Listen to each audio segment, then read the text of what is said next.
Today we are going to be going over standard GCOA1. This is just a supporting content standard that is reminding us a couple of key definitions for our geometry course.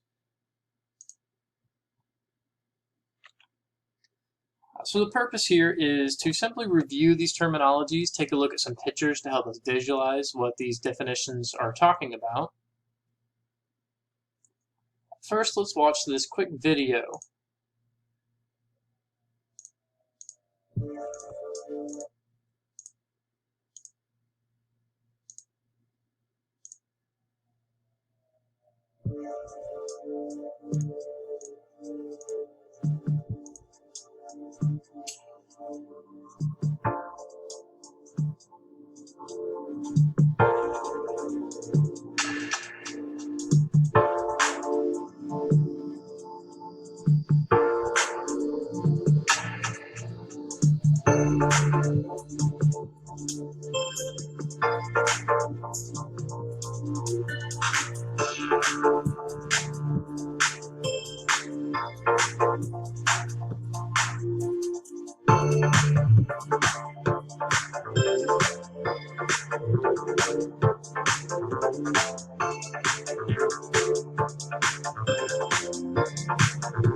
Okay. So just to recap what we just saw in the video, there's three main terminologies that we use to build up everything else in geometry. Starting with a point.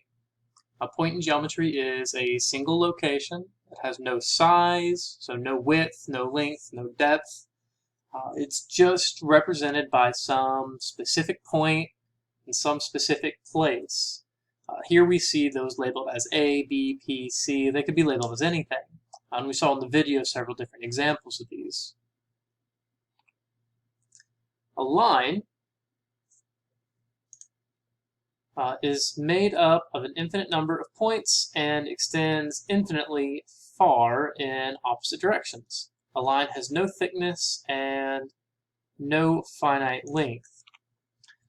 So we see here just a simple drawing, a straight line with arrows on either end representing that it's heading in either direction infinitely. A plane, the last one we saw from that video, is some two-dimensional surface that extends in all directions. So when it picks that two-dimensional surface, they had some examples like that, like the floor, but those don't extend forever in all directions. The floor ends eventually at the wall. But here we have, just like the line from earlier with the arrows on either side, this plane would theoretically continue moving on forever in this direction. So the terminologies that we really want to make sure we know start with angle. An angle is the union of two rays that have the same endpoint. So we have line segment B to C. It's a ray here, meaning it could continue on in this direction forever. And we have B to A, so it could continue on in that direction forever. But this intersection here creates our angle, notated alpha, sharing this endpoint B. A circle is the set of all points in a plane, a given distance from a given point in that plane. The circle is usually labeled by its center. So here we would have circle O. It's talking about the radius, so the distance from that center point O to the edge of our circle is the radius. And this circle is made up of taking that same distance, the R, from the center out, an infinite number of times on this same flat two-dimensional plane.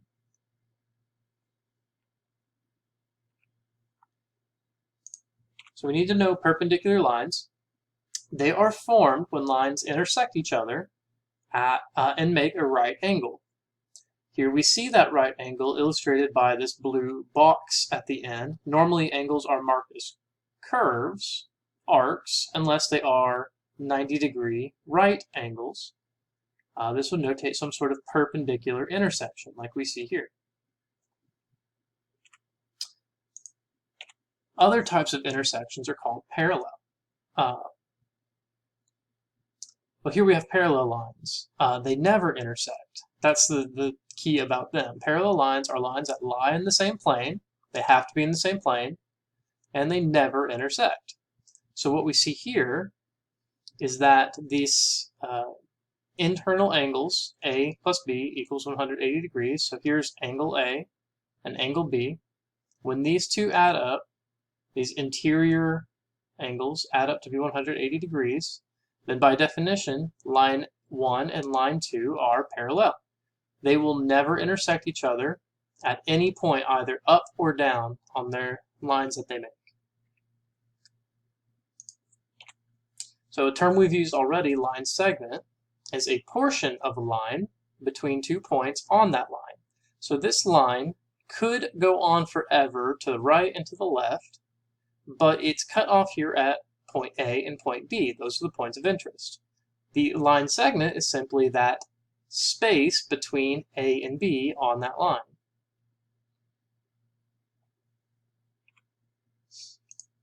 Typically, we talk about distance along the line between A and B. The distance between 2 points is the length of a straight line segment that links them. So we would use a ruler or some other measuring device to line up point A and point B and see exactly how far we are. Here this ruler is counting in inches, but it could be anything. It could be meters, millimeters, centimeters, feet, whatever measurement unit you're using at the time. But it always has to be a straight line. If we want to note the distance along a curve that we travel, that is known as an arc. So the distance along an arc of a circle is 2 points on the circle and the unbroken part of the circle between them. So here at this bottom point, all the way up, if we walked along the curve of the circle, we would create an arc, not the entire circle, but a portion of it, so some arc of it, and that would be some length that we could measure. So just a summary, that was a quick review of standard GCOA1, just covering some basic definitions that we need to know in our geometry class. Definitions of an angle, circle, perpendicular line, a parallel line, and a line segment. And again, this is based on our understanding of what a point, a line, and a plane are, along with the distance along that line and the distance around the circular arc. Thank you.